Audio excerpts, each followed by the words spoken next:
Uh, yeah, Robson. So you are a PhD in economics, right? And how has the experience been in terms of using causal methods for econometrics, social sciences versus a commercial industry setting? Uh, let's see your point. Let me see. I saw that you interviewed Mateus Facuri, Yes. right?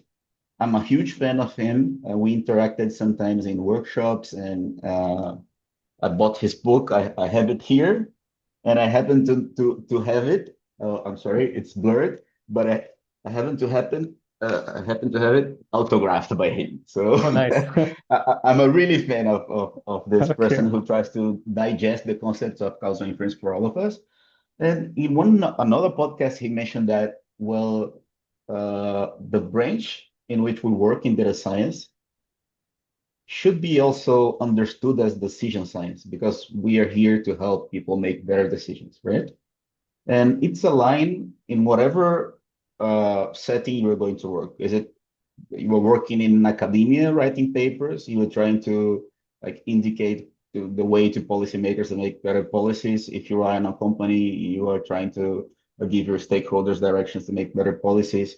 Like when you write a paper about conditional cash transfers, whether or not they increase education attainment of children, you want to know uh, whether it has an effect and why it works. Like, okay, children are going to school because if they do not, they're not going to receive the transfer. And if they go to school, they happen to be vaccinated and so on and so forth. La, la, la. Well, I worked on that and now I work on, well, let's see whether and why give any specific tools, for instance, or live support to our sellers. Because I work on a marketplace. For those who are not familiar with Mercado Libre, is a marketplace such as Amazon or others that you might happen to know. And well, let's see for policies in which we have an opinion that we are helping our sellers, they really happen to help those sellers. Because if they sell more and they increase their revenue, we are also going to increase our revenue because we have a fee for operating in our companies. So basically, the goal is the same, but the time you have to do an analysis in academia, like a project takes 1 year, and you happen to have access to other peers that are also in this cycle of research. You have time to use state-of-the-art approaches, but at the same time, you are far from decision making.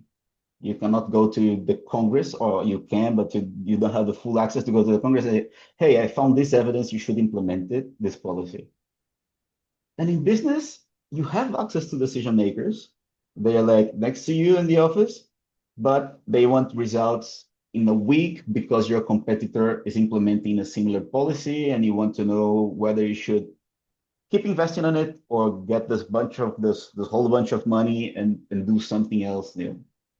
So you have less time, you don't get to be super rigorous, and people are going to get frustrated if you come up with unclear results. There are a lot of papers with results that, okay, there's no evidence. We can't have an evidence on that.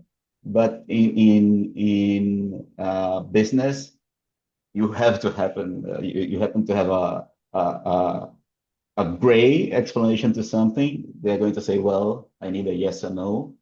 Go back to R or to Python and try to investigate that. So basically, that's the difference between those two words.